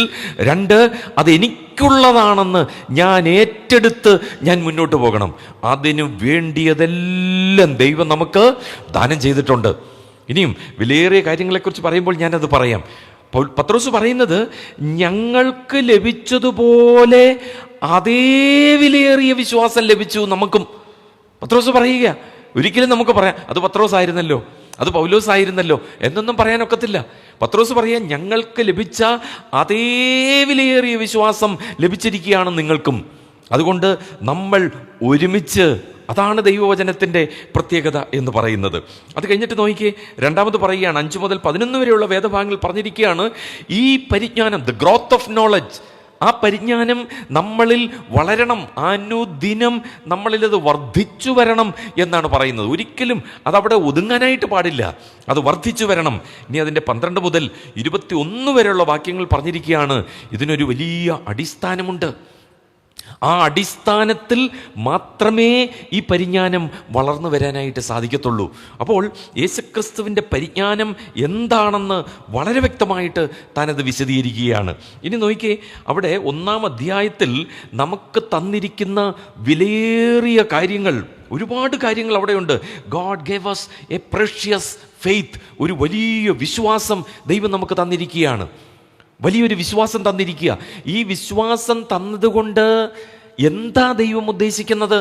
അത് യൂദയാ പറഞ്ഞിരിക്കുന്നത്. യൂദയുടെ ലേഖനത്തിൽ ആ 1ഉം 2ഉം വാക്യങ്ങൾ പറഞ്ഞിട്ടുണ്ട്, നിങ്ങൾക്ക് ഒരിക്കലായിട്ട് ഭരമേൽപ്പിച്ചിരിക്കുന്ന വിശ്വാസത്തിന് വേണ്ടി നിങ്ങൾ എന്ത് ചെയ്യണം? പോരാടണം. ആ വിശ്വാസം നമുക്ക് ലഭിച്ചതുകൊണ്ട് പോരാടണം. ഉദ്ഘാടന സമ്മേളനത്തിൽ ദൈവദാസൻ പറയുകയുണ്ടായി, ഫിലിപ്പി ലേഖനം 2-ാം അധ്യായത്തിൽ നിന്നും, രക്ഷയ്ക്കായി എന്ത് ചെയ്യണം? പ്രവർത്തിക്കണം. അത് പറഞ്ഞ വർക്ക് ഔട്ട് യുവർ സാൽവേഷൻ. രക്ഷ തന്നതുകൊണ്ട്, വിശ്വാസം തന്നതുകൊണ്ട് നമ്മൾ പ്രവർത്തിക്കണം, നമ്മൾ പോരാടണം. വിശ്വാസം നഷ്ടപ്പെട്ടു പോകും എന്നുള്ളതല്ല അവിടെ പറഞ്ഞിരിക്കുന്നത്. ഈ വിശ്വാസം നമ്മൾ മുറുകെ പിടിക്കുവാൻ, ആ വിശ്വാസത്തിൽ വളർന്നു വരാൻ നമുക്ക് ഇടയായിത്തീരണം. ശിഷ്യന്മാർ പറഞ്ഞു, കർത്താവേ, ഞങ്ങളുടെ വിശ്വാസം ഒന്ന് വർദ്ധിപ്പിച്ചു തരണം. പത്രോസിനോട് കർത്താവ് പലവട്ടം പറഞ്ഞു, നീ അല്പവിശ്വാസിയായിരിക്കുന്നത് എന്താണ്? എൻ്റെ പ്രിയമുള്ളവരെ, ഇനിയും നമ്മുടെ കർത്താവ് പറഞ്ഞ ആ ഒരു കാര്യം, മനുഷ്യപുത്രൻ ഈ ഭൂമിയിൽ വരുമ്പോൾ വിശ്വാസം ആരിൽ? വിശ്വാസികളിൽ. കേട്ടോ, വിശ്വാസികളിൽ. നമ്മളിൽ നിന്ന് വിശ്വാസം നഷ്ടപ്പെട്ടു പോയി. നമ്മളിൽ നിന്ന് വിശ്വാസം, ഈ വിശ്വാസത്തിന് വേണ്ടിയാണ് നമ്മൾ പോരാടുന്നത്.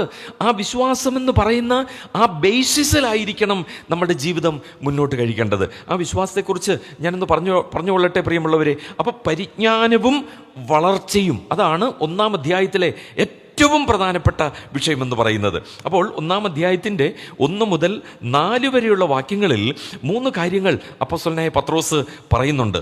നോക്കിയേ, 1-ാമത്തെ കാര്യമെന്ന് പറയുന്നത്, this faith is in A person. ഇത് ഒരു വ്യക്തിയിലാണ് അധിഷ്ഠിതമായിരിക്കുന്നത്, ഒരു വ്യക്തിയിലാണ്. എന്ന് പറഞ്ഞാൽ, നമ്മൾ രക്ഷിക്കപ്പെട്ടപ്പോൾ ഈ കർത്താവിനെ നമ്മൾ വിശ്വസിച്ചപ്പോൾ നമുക്കുണ്ടായിരുന്നതിലും എത്രമാത്രം വിശ്വാസം എനിക്ക് ഇന്നുണ്ട് എന്നുള്ളതാണ് എൻ്റെ വളർച്ചയുടെ കണ്ടന്റ് എന്ന് പറയുന്നത്. ഞാൻ എത്രമാത്രം ആത്മീകമായിട്ട് വളർന്നു എന്നുള്ളതാണ്. ഫിലിപ്പോസ് 3.5 വർഷം കഴിഞ്ഞപ്പോഴും കർത്താവ് ആരാണെന്ന് തിരിച്ചറിയാൻ കഴിയാത്ത ഒരവസ്ഥ. പത്രോസും ചോദിക്കും, നീ ആരാകുന്നു കർത്താവേ? നീ ആകുന്നു എങ്കിൽ. കർത്താവിനെ തിരിച്ചറിയാൻ പറ്റാതെ പോകുന്നു. എമ്മൗസിലേക്ക് പോകുന്ന ശിഷ്യന്മാർ കർത്താവിനെ തിരിച്ചറിയാതെ പോകുന്നു. എന്താണ് അതിൻ്റെ കാരണം? കർത്താവിൽ അവർക്ക് വേരൂന്നാനായിട്ട് സാധിക്കുന്നില്ല, ആ ബേസിസിൽ അവർക്ക് വളരാനായിട്ട് സാധിക്കുന്നില്ല. എന്നാൽ ദൈവത്തിൻ്റെ പരിശുദ്ധാത്മാവിൻ്റെ ഏറ്റവും വലിയൊരു പ്രത്യേകതയാണ്, നമ്മൾ എവിടെ തുടങ്ങിയോ അവിടെ നിന്നും നമ്മളെ വളർച്ചയിലേക്ക്, നമ്മളെ പക്വതയിലേക്ക് കൊണ്ടുവരുവാൻ ദൈവത്തിൻ്റെ പരിശുദ്ധാത്മാവ് നമ്മളെ സഹായിക്കുന്നു. എന്നിട്ടും പരിശുദ്ധാത്മാവ് ഉണ്ടായിട്ടും നമുക്ക് വളരാൻ സാധിക്കുന്നില്ലെങ്കിൽ അവിടുത്തെ കുഴപ്പം എന്താണെന്ന് ചോദിച്ചാൽ, നമ്മൾ ആത്മാവിനാൽ നിറയപ്പെടുന്നില്ല, നിയന്ത്രിക്കപ്പെടുന്നില്ല എന്നുള്ളതാണ്. ആത്മാവിനാൽ നിയന്ത്രിക്കപ്പെടാത്തതിൻ്റെ ആത്മവിവശതയിൽ എത്താത്തതിൻ്റെ കാരണം എന്താണെന്ന് ചോദിച്ചു കഴിഞ്ഞാൽ, എൻ്റെ ജഡത്തിൻ്റെ ക്രമരഹിതമായിട്ടുള്ള വളർച്ചയാണ് അതിൻ്റെ കാരണമെന്ന് പറയുന്നത്. ഒന്നുകൂടെ ഞാൻ ആവർത്തിച്ച് പറയാം. ദൈവത്തിൻ്റെ പരിശുദ്ധാത്മാവ് എൻ്റെ ഉള്ളിൽ ഉണ്ടെങ്കിലും ഈ വിശ്വാസത്തിൽ, ഈ കർത്താവായ യേശു ക്രിസ്തുവിൽ, ദൈവവചനത്തിൽ ആത്മീക പക്വതയിലേക്ക് എനിക്ക് വളരാൻ പറ്റാത്തതിൻ്റെ ഒരേ ഒരു കാരണമെന്ന് പറയുന്നത് എൻ്റെ ജഡത്തിൻ്റെ ശക്തിയാണ്. എൻ്റെ ജഡത്തിൻ്റെ ആ വളർച്ച കാരണമാണ് എനിക്കത് സാധിക്കാതെ വരുന്നത്. നമ്മുടെ കർത്താവ് നമ്മളിൽ നിന്നും അകന്നു പോകുന്ന ഒരു രംഗം, അതിന് പേര് പറയാൻ സാധിക്കുമെങ്കിൽ ഇങ്ങനെ പറയാം. ആ ദൂരത്തെ നമുക്ക് അളക്കാൻ സാധിക്കുമെങ്കിൽ ഇങ്ങനെ നമുക്ക് പറയാനായിട്ട് സാധിക്കും: ഒരു കല്ലേറ് ദൂരം. എൻ്റെ കർത്താവ് വാങ്ങിപ്പോകുന്നത് ഒരു കല്ലേറ് ദൂരത്തോളമാണ്.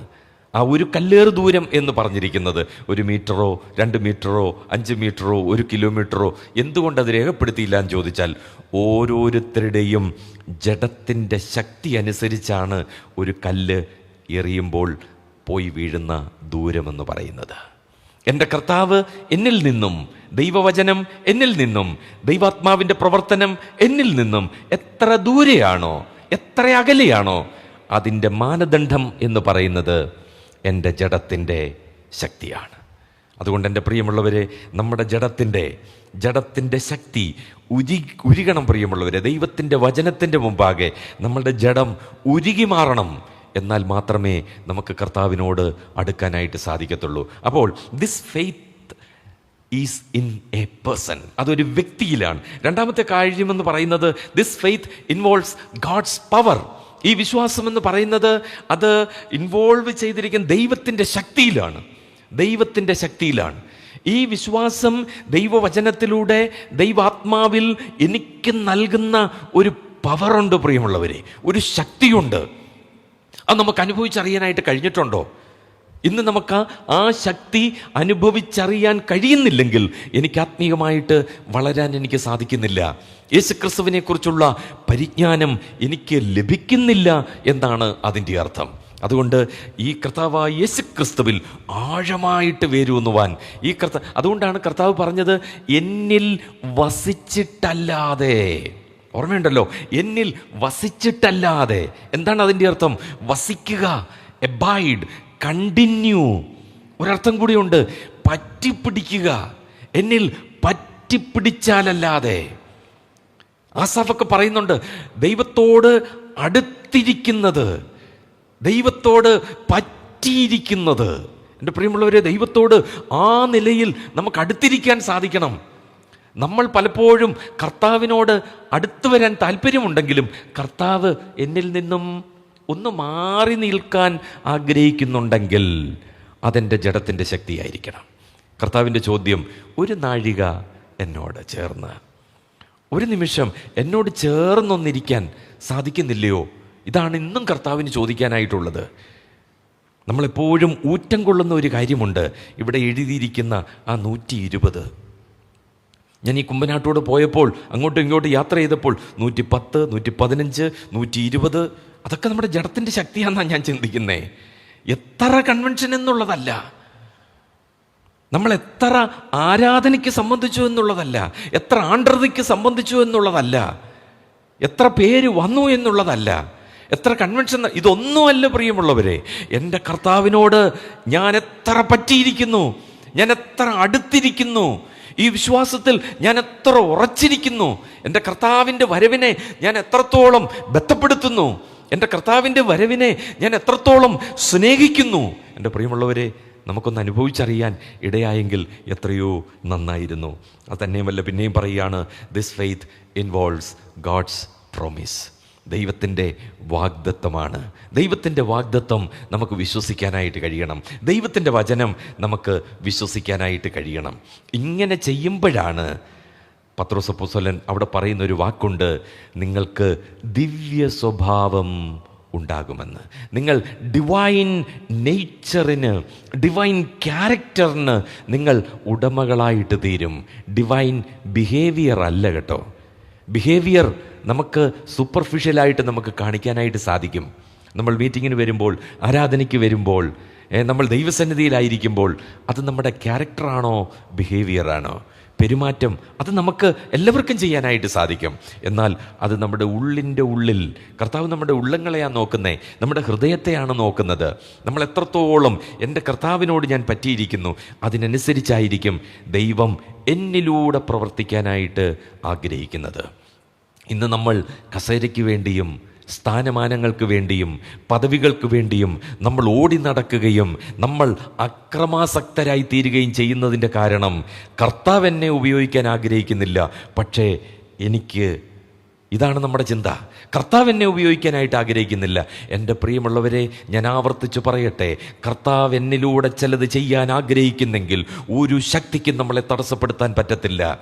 ഞാൻ അടങ്ങി ഒതുങ്ങിയിരുന്നാൽ മതി, എൻ്റെ കർത്താവ് എന്നെ ഉപയോഗിക്കും. അങ്ങനെ ചിന്തിക്കാൻ നമുക്ക് മനസ്സുണ്ടോ പ്രിയമുള്ളവരെ? പൗലോസ് അപ്പോസ്തലനോട് ഒരിക്കൽ യെരുശലേം സഭയിലെ ആളുകൾ തന്നെ കൈക്കൊള്ളാതെ വന്നപ്പോൾ, തന്നെ അംഗീകരിക്കാതെ വന്നപ്പോൾ, പൗലോസ് അപ്പോസ്തലനോട് കർത്താവ് എന്തെല്ലാം കാര്യങ്ങൾ പറഞ്ഞിട്ടുണ്ടെന്നറിയാമോ? നീ ജാതികൾക്ക് ഒരു സാക്ഷിയാകാനായിട്ട് പോവുകയാ, നീ രാജാക്കന്മാരുടെ മുമ്പിൽ എൻ്റെ സാക്ഷിയാകാനായിട്ട് പോവുകയാണ്. എന്തെല്ലാം മർമ്മങ്ങൾ തനിക്ക് വെളിപ്പെടുത്തി കൊടുത്തു.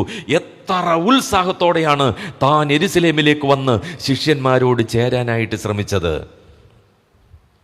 യെരുശലേം സഭ ഒരു ബ്രദറൻ സഭയായിരുന്നോ എന്ന് ഞാനങ്ങ് ചിന്തിച്ചു പോവുകയാണ്. ഞങ്ങൾ ആവശ്യം പോലെ ആളുകൾ ഇവിടെ ഉണ്ട്, നിന്നെ കൂടെ ഇങ്ങോട്ട് വേണ്ട. അന്ന് ദൈവത്തിൻ്റെ സംസാരം കേട്ടതാ. അന്ന് ദൈവം തന്നോട് സംസാരിച്ചു, ശൗലേ, ഞാനാ നിന്നെ വിളിച്ചിരിക്കുന്നേ, നീ പൊക്കോ, തർസോസി പൊക്കോ, അടങ്ങി ഒതുങ്ങിയിരുന്നോ, സമയമാവുമ്പോൾ ഞാൻ നിന്നെ എഴുന്നേൽപ്പിക്കും. നമ്മളായിരുന്നു പൗലോസിൻ്റെ സ്ഥാനത്തെങ്കിൽ അതൊന്നും വേണ്ട, ഇവിടെ ഇരുന്ന് ഞാൻ കാര്യങ്ങൾ നടത്തിയിട്ടേ പോകത്തുള്ളൂ. കണ്ടോ എത്ര കൃത്യമായിട്ടാണ് ഉത്തരവൊക്കെ വരുന്നതെന്ന് നോക്കിയേ. എൻ്റെ പ്രിയമുള്ളവരെ, നമ്മൾ മറക്കരുത്. ദൈവമാണ് എന്നെ വിളിച്ചിരിക്കുന്നതെങ്കിൽ, ദൈവമാണ് എന്നെ എഴുന്നേൽപ്പിച്ചിരിക്കുന്നതെങ്കിൽ, ദൈവമാണ് എനിക്ക് കൃപ തന്നിട്ടുള്ളതെങ്കിൽ, ദൈവമാണ് എനിക്ക് പരിജ്ഞാനം തന്നിട്ടുള്ളെങ്കിൽ, ദൈവം എന്നെ ട്രെയിൻ ചെയ്തിട്ടുണ്ടെങ്കിൽ, ദൈവം എന്നെ ഉപയോഗിക്കുന്നത് ദൈവത്തിൻ്റെ സമയത്താണ്, എൻ്റെ സമയത്തല്ല. അടങ്ങിയിരുന്നോണം. കർത്താവ് നമ്മളെ ഉപയോഗിക്കും. കർത്താവിൻ്റെ സമയത്ത് 6 മാസമോ 1 വർഷമോ ആയിരിക്കാൻ ദൈവം നമ്മളെ ഉപയോഗിക്കുന്നത്. മതിയെന്നേ എന്തിനേറെ പറയണം. സ്തേഫാനോസ് വിരലിൽ എണ്ണാവുന്ന പ്രസംഗങ്ങൾ ഒന്നേ രേഖപ്പെടുത്തിയിട്ടുള്ളൂ. എന്തോ ആയിക്കൊള്ളട്ടെ, മതി. എത്ര നാൾ ശുശ്രൂഷ ചെയ്തിരുന്നു എന്നുള്ളതല്ല, ഞാൻ എങ്ങനെ കർത്താവിന് വേണ്ടി ശോഭിച്ചു, എങ്ങനെ കർത്താവിന് വേണ്ടി ശുശ്രൂഷിച്ചു എന്നുള്ളതാണ്. സമയമായപ്പോൾ നമ്മൾ വായിക്കുന്ന ഇങ്ങനെയാ, ബർന്നബാസോ ശൗലിനെ, അടുത്ത വാക്ക് ഒന്നുണ്ടെങ്കിൽ ഒന്ന് പറഞ്ഞേ, ശൗലിനെ തെരയാൻ, സെർച്ച് ചെയ്യാൻ എന്ന് പറഞ്ഞാൽ കാണുന്നില്ല, കളഞ്ഞുപോയി. എവിടെ കളഞ്ഞുപോയി? കർത്താവിൻ്റെ സന്നിധിയിലിരിക്കുകയാ. താൻ വെറുതെ ഇരുന്നില്ല. അന്നുണ്ടായതാ ഗലാത്യ സഭ.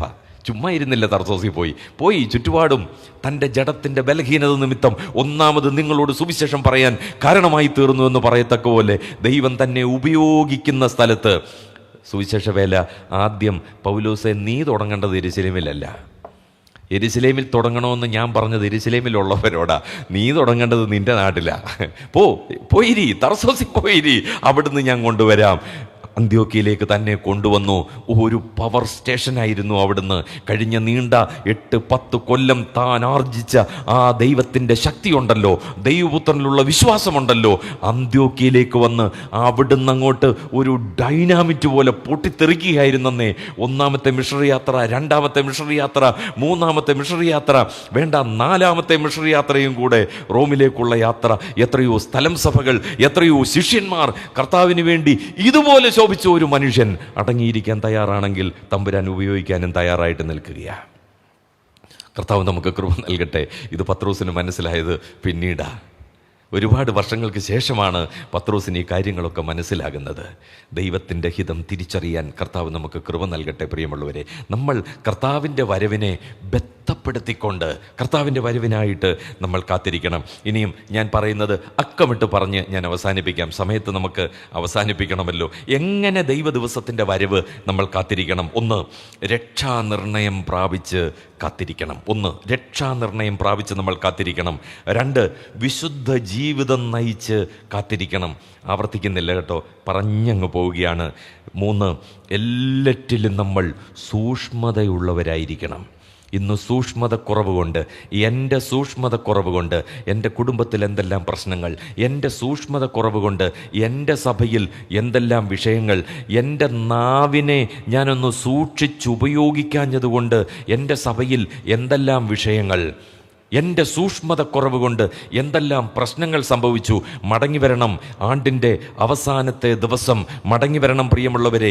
ഞാനിനി എൻ്റെ കർത്താവിന് വേണ്ടി ഞാൻ സൂക്ഷ്മതയോടെ ജീവിക്കും. ഒരു തീരുമാനമെടുത്ത് നമുക്ക് ഭവനങ്ങളിലേക്ക് മടങ്ങാം.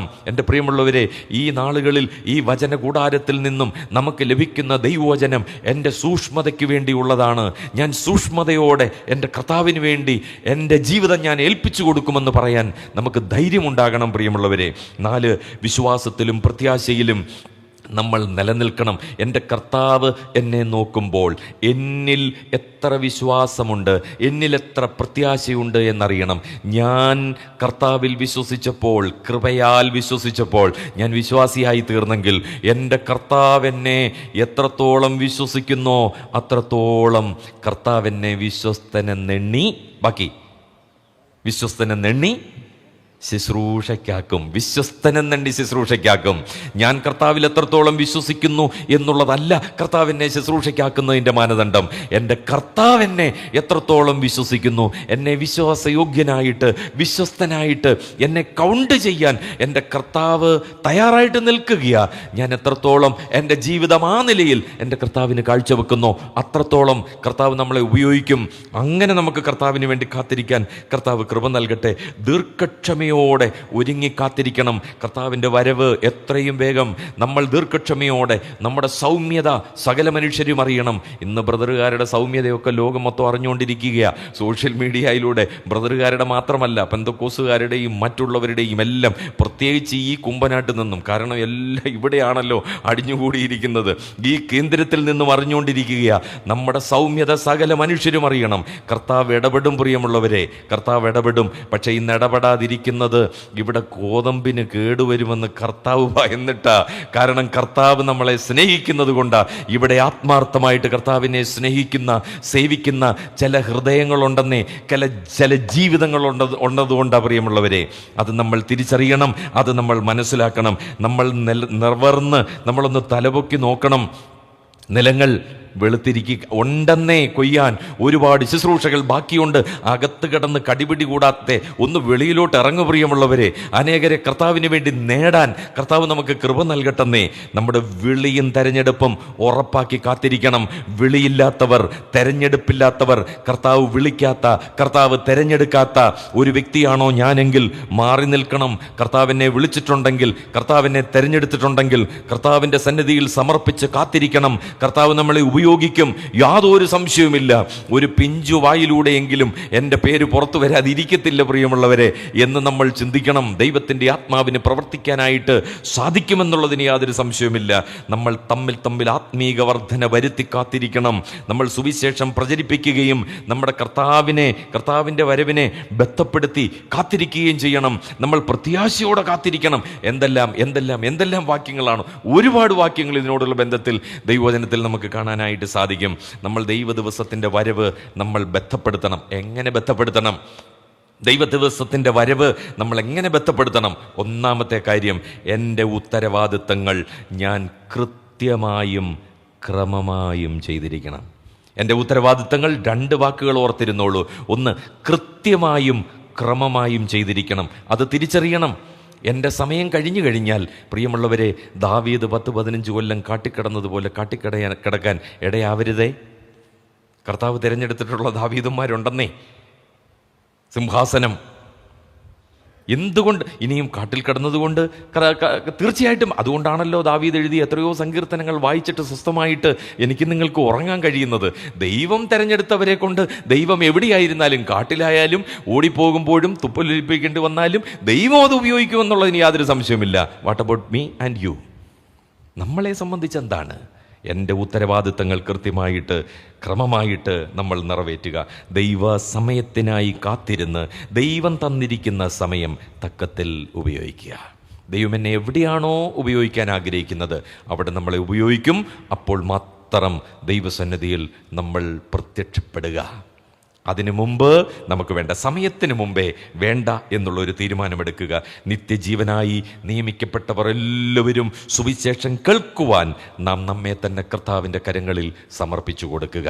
നമ്മെ തന്നെ കർത്താവിൻ്റെ കരങ്ങളിൽ സമർപ്പിച്ചു കൊടുക്കുക. കർത്താവിൻ്റെ സന്നിധിയിൽ നമ്മൾ നിൽക്കുമ്പോൾ വെറും കൈയായിട്ട് നിൽക്കാതെ, എൻ്റെ പ്രിയമുള്ളവരെ, നമുക്ക് ചിലരെ കർത്താവിന് വേണ്ടി നയിക്കുവാൻ നമ്മുടെ കുടുംബത്തിൽ തന്നെ എത്രയോ പേരുണ്ട്. പ്രിയമുള്ളവരെ, നമ്മളൊക്കെ കുടുംബയോഗം കൂടുന്നതിൽ മഹിമ കണ്ടെത്തുന്നവരാണല്ലോ. ആ കുടുംബയോഗത്തിൽ തന്നെ എത്രയോ പേര് കർത്താവിനെ അറിയാനുണ്ടെന്നേ.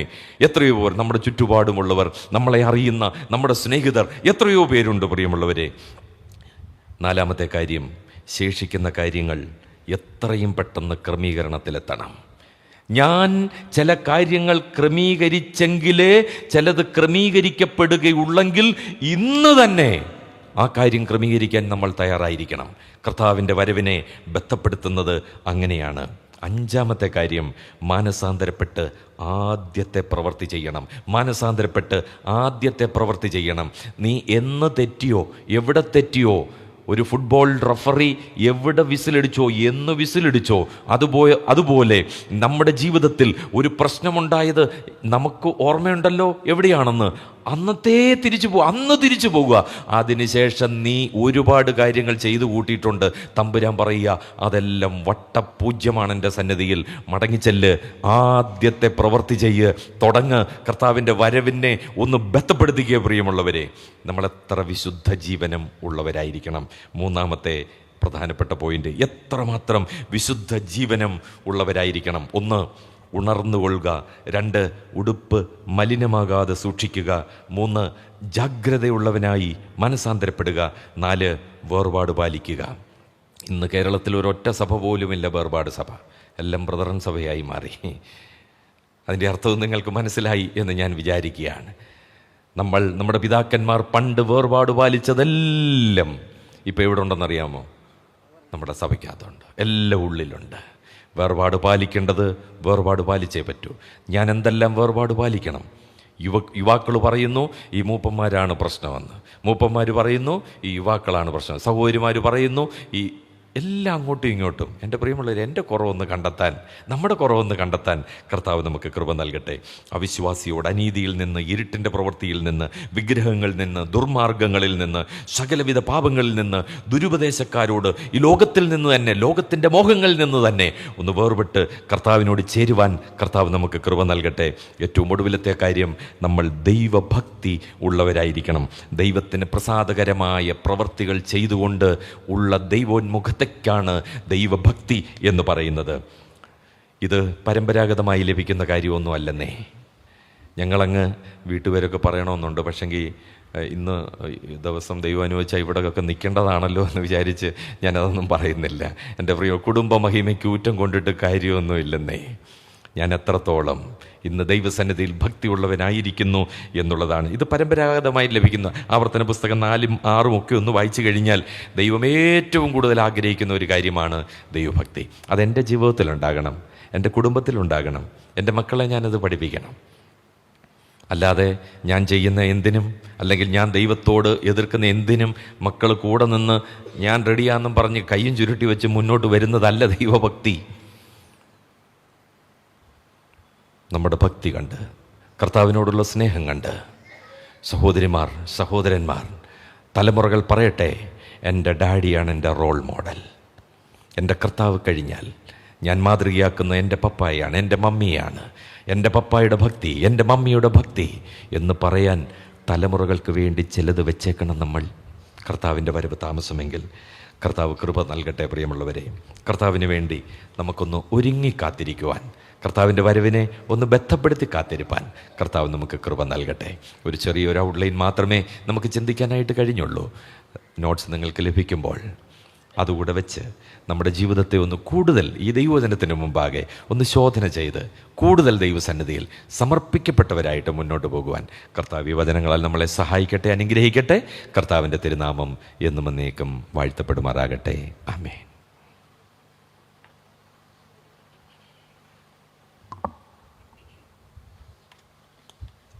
ദൈവ വചനത്തിന് മുമ്പിൽ നമുക്കായിരിക്കാനിടയായതോർത്ത് ഞാൻ ദൈവത്തെ സ്തുതിക്കുന്നു.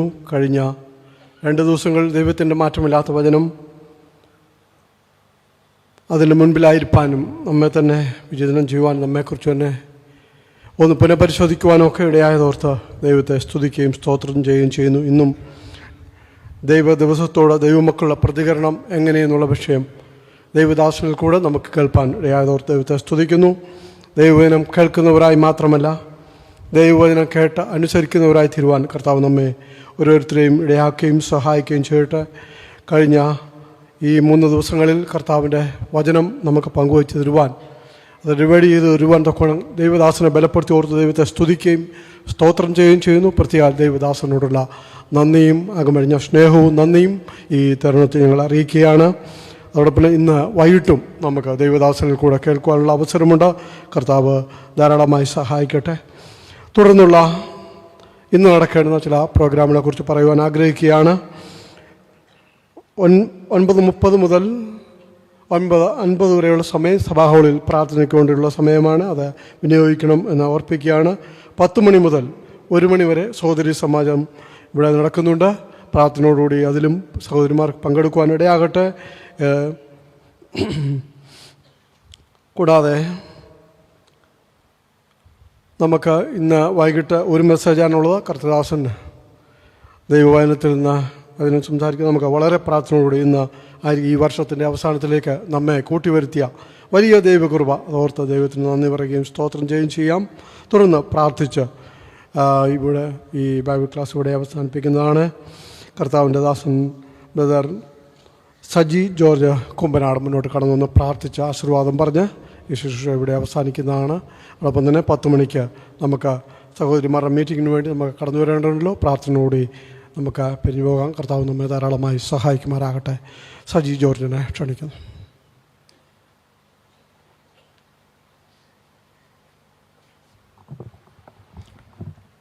പ്രാർത്ഥനയ്ക്കായിട്ട് നമ്മുടെ കണ്ണുകളെ നമുക്ക് അടയ്ക്കാം. ഞങ്ങളെ അതിവാത്സല്യമായി സ്നേഹിക്കുന്ന ഞങ്ങളുടെ സ്വകീയപിതാവാൻ ദൈവമേ, ഈ നല്ല പ്രഭാതത്തിനായിട്ട് ഞങ്ങളങ്ങേ സ്തുതിക്കുന്നു, മഹത്വപ്പെടുത്തുന്നു. 120-ാം കുമ്മനാട് ജനറൽ കൺവെൻഷൻ്റെ കർത്താവെ 3-ാം പ്രഭാതത്തിലും ഈ കഴിഞ്ഞ 2 ദിവസവും ഇന്ന് പ്രഭാതത്തിലുമായിട്ട് പ്രിയ ദൈവദാസനിൽ കൂടെ അവിടുത്തെ മാറ്റമില്ലാത്ത വചനം കർത്താവെ ശക്തിയോടെ കർത്താവെ സംസാരിപ്പാനും അത് ശ്രവിപ്പാനും ഞങ്ങൾക്ക് അവസരം തന്നതിനായി നന്ദിയോടെ സ്തോത്രം. പ്രത്യേക വിഷയത്തിന്മേൽ ഈ 3 പ്രഭാതത്തിലും ക്ലാസ് എടുക്കുവാൻ പ്രിയപ്പെട്ടവനെ അവിടുന്ന് സഹായിച്ചു. നന്ദിയോടെ സ്തോത്രം ചെയ്യുന്നു. കർത്താവെ ദൈവമേ, ഈ ദിവസങ്ങളിലെ കുമ്മനാട് കൺവെൻഷനുള്ള ബന്ധത്തിൽ വിവിധ കർത്തദാസന്മാരിൽ കൂടെ ഞങ്ങളോട് അതിശക്തമായ നിലയിൽ ദൈവമേ അവിടുന്ന് സംസാരിച്ചു കൊണ്ടിരിക്കുന്നതിനായിട്ട് നന്ദിയോടെ സ്തോത്രം. വേർപെട്ട ദൈവജനങ്ങളുടെ മധ്യത്തിലുണ്ടായിരിക്കുന്ന ആത്മീയ ശോഷണം അത് എത്രയോ ശക്തിപ്പെട്ടിരിക്കുന്നു. എന്നാൽ ഈ നാളുകളിലെ ദൈവദാസന്മാരിൽ കൂടെ അത് ഞങ്ങളെ ഉണർത്തിക്കൊണ്ടിരിക്കുന്നു, ഞങ്ങളോട് ശക്തമായി സംസാരിച്ചു കൊണ്ടിരിക്കുന്നു. കർത്താവെ അതോർത്ത് ദൈവത്തെ സ്തുതിക്കുന്നു. ആത്മനിറവിനാൽ നിറച്ച് ദൈവദാസന്മാരെ ഞങ്ങളുടെ മധ്യത്തേക്ക് അയച്ചു കൊണ്ടിരിക്കുന്നതിനായിട്ട് നന്ദിയോട് സ്തോത്രം.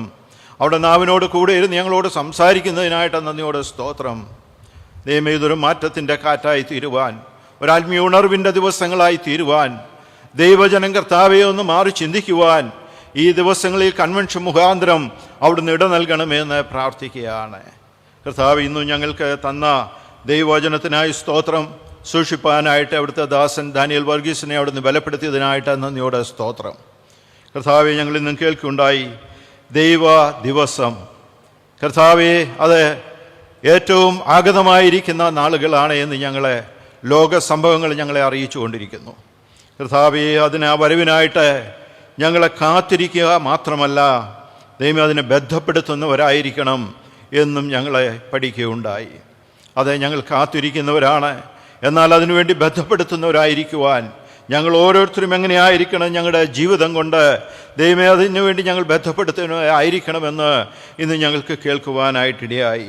ഞങ്ങളുടെ ജീവിതങ്ങളെ വിശുദ്ധിയോടും മാത്രമല്ല ഭക്തിയോടും കൂടെ ഞങ്ങളെ ആയിരിക്കണമെന്നുള്ളതും ഇന്ന് ഞങ്ങളെ കേൾപ്പിച്ചതിനായിട്ട് നന്ദിയോടെ സ്തോത്രം. കർത്താവേ, ഇന്ന് കർത്താവെ വിദൂരതയിൽ നിന്നും അതുപോലെ ഇവിടെ ചാരത്തിരുന്നും ശ്രവിക്കുന്ന ഞങ്ങളുടെയൊക്കെ ജീവിതങ്ങളെ ഒന്ന് ക്രമപ്പെടുത്തുവാൻ ഈ പഠനം ഞങ്ങൾക്കിടയായി തീരുവാൻ അവിടുന്ന് സഹായിക്കണമേ എന്ന് പ്രാർത്ഥിക്കുകയാണ്. ഞങ്ങളെ മാനസാന്തരപ്പെട്ട് മടങ്ങി വരേണ്ടതിൻ്റെ ആവശ്യകത ഇന്നും ശക്തമായി ഞങ്ങളെ ഓർപ്പിച്ചതിനായി നന്ദിയോടെ സ്തോത്രം. ഈ ദിവസങ്ങളിലൊക്കെ അത് ഞങ്ങളോട് സംസാരിച്ചുകൊണ്ടിരിക്കുന്ന വചനമാണല്ലോ കർത്താവേ.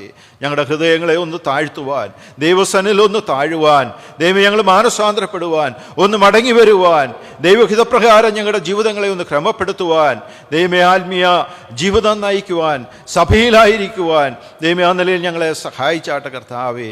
ആ നിലയിൽ അവിടുത്തെ ഭൃത്യനെ അവിടുന്ന് ഐശ്വര്യമായിട്ട് വചനം കൊടുത്ത് നിർത്തിയതിനായി നന്ദിയോടെ സ്തോത്രം. ഇന്നും കൂട്ടിക്കൊണ്ടുവന്ന അവിടുത്തെ എല്ലാ ജനത്തിനായിട്ട് നന്ദിയോടെ സ്തോത്രം ചെയ്യുന്നു കർത്താവെ. തുടർന്നും 10 മണിയോടുകൂടി സോദരി സമാജത്തിൻ്റെ കൂടിയുറവ് കർത്താവെ ഈ സ്ഥലത്ത് വെച്ച് നടക്കേണ്ടിയിരിക്കുന്നല്ലോ. ആ കൂടിയുറവിനെ ദൈവരങ്ങിൽ വെക്കുകയാണ്. അനേക സഹോദരിമാർ കടന്നു വന്ന് ആ കൂടിയുറവിൻ്റെ ഭാഗമാകുവാൻ, അനുഗ്രഹിക്കപ്പെടുവാൻ അവിടുന്ന് സഹായിക്കണമേ എന്ന് പ്രാർത്ഥിക്കുന്നു. അവിടെയും ദൈവവചനമായിട്ട് കടന്നു വരുന്ന തോംസൺ ബി തോമസ് ദൈവദാസനെ ദൈവരങ്ങിൽ വെക്കുകയാണ്. പ്രിയപ്പെട്ടവനിൽ കൂടെ ഇന്ന് വീണ്ടും അവിടുന്ന് സംസാരിക്കണമേ എന്ന് പ്രാർത്ഥിക്കുകയാണ്. തുടർന്ന് കർത്താവെ സന്ധ്യായോഗം ഇന്ന് ഇവിടെ നടക്കേണ്ടിയിരിക്കുന്നല്ലോ. ആ കൂടിവരവിനെയും ദൈവരങ്ങിൽ വെക്കുകയാണ്. 6 മണി മുതൽ 8 മണി വരെ നടക്കുന്ന ആ കൂടിവരവിനെ അനുഗ്രഹിച്ചു തരണമേ. കഴിഞ്ഞ സന്ധ്യയെങ്കിലും കർത്താവെ അവിടുന്ന് ഞങ്ങളുടെ മധ്യത്തിൽ ശക്തമായിട്ട് ഇടപെട്ട ദൈവം ഈ രാത്രികാലവും അവിടുന്ന് ഞങ്ങളോട് സംസാരിക്കുമാറാകണമേ എന്ന് പ്രാർത്ഥിക്കുന്നു. ഇന്ന് വചനവുമായിട്ട് നിൽക്കുന്ന സഹോദരൻ ഡാനിയൽ വർഗീസിനെ വീണ്ടും ദൈവരങ്ങിൽ വെക്കുകയാണ്. ഇന്ന് ദൈവജനത്തിന് ആവശ്യമാകുന്ന കർത്താവെ ദൂത് പ്രിയപ്പെട്ടവനിൽ കൂടെ, പ്രിയപ്പെട്ടവൻ്റെ നാവിൽ കൂടെ ഞങ്ങളോട് സംസാരിക്കുമാറാകണമേ എന്ന് പ്രാർത്ഥിക്കുന്നു. ഒരു വർഷത്തിൻ്റെ അവസാന ദിവസത്തിൻ്റെ അവസാന മണിക്കൂറിൽ ഞങ്ങൾ നിൽക്കുമ്പോൾ കർത്താവെ തിരിഞ്ഞു നോക്കി ഞങ്ങൾക്ക് കർത്താവെ ഒന്ന് കണക്കെടുപ്പ് നടത്തുവാൻ മാത്രമല്ല കർത്താവാൻ ദൈവമേ വരുന്ന വർഷം ഞങ്ങൾ കർത്താവിൻ്റെ സന്നിധിയിൽ ചില തീരുമാനങ്ങളോടെ കർത്താവിന് വേണ്ടി നിൽക്കുന്ന നാളുകളായിട്ട് തീരുവാൻ ദൈവമേ ഞങ്ങൾക്ക് ദൈവവചന കേൾവി ഞങ്ങൾക്കിടയാക്കണമേ എന്ന് പ്രാർത്ഥിക്കുകയാണ് കർത്താവ്. തുടർന്നുള്ള ദിവസങ്ങളിൽ നടക്കേണ്ട കൺവെൻഷൻ ദിവസങ്ങളെയും ഓർത്ത് പ്രാർത്ഥിക്കുകയാണ്. ഇത്രത്തോളം ഈ കൂടിയൊരുവിനെ ഐശ്വര്യമായിട്ട് ഞങ്ങൾക്ക് അനുഗ്രഹിച്ചു എന്ന ദൈവത്തിനായിട്ട് സ്തോത്രം. വിവിധ ശുശ്രൂഷകളെ, വിവിധ ഉത്തരവാദിത്തങ്ങൾ വഹിക്കുന്ന എല്ലാവരെയും ദൈവരങ്ങളിൽ വെക്കുന്നു. മുറ്റുമായിട്ട് അനുഗ്രഹിച്ചു തന്നാട്ടെ കർത്താവ്. ഈ സെഷനെ ഇത്രത്തോളം അനുഗ്രഹിച്ചു തന്നതിനായിട്ട് സ്തോത്രം. ഞങ്ങൾ പിരിയുന്നു. പിരിയാത്ത സാന്നിധ്യം ഞങ്ങളോട് കൂടെയുള്ളതിനായി സ്തോത്രം. എല്ലാ നന്മകൾക്കായിട്ട് നന്ദിയോടെ സ്തോത്രം. സകലവും ഞങ്ങൾക്കായിട്ട് കാൽവരി ക്രൂശിൽ ജീവൻ തന്ന ഞങ്ങളുടെ കർത്താവും രക്ഷിതാവുമായ യേശു ക്രിസ്തുവിൻ്റെ ധന്യമായ നാമത്തിൽ തന്നെ ആമേൻ. കർത്താവായ യേശു ക്രിസ്തുവിൻ്റെ കൃപയും പിതാവാൻ ദൈവത്തിൻ്റെ സ്നേഹവും പരിശുദ്ധാത്മാവിൻ്റെ കൂട്ടായ്മയും കാവലും നാം എല്ലാവരോടും കൂടെ ഇന്ന് ദൈവവചനം സംസാരിച്ച കർത്തദാസൻ മേലും തുടർന്ന് നടക്കുന്ന ആത്മീയ ശുശ്രൂഷകളിന്മേലും എപ്പോഴും ഉണ്ടായിരിക്കുമാറാകട്ടെ. ആമേൻ.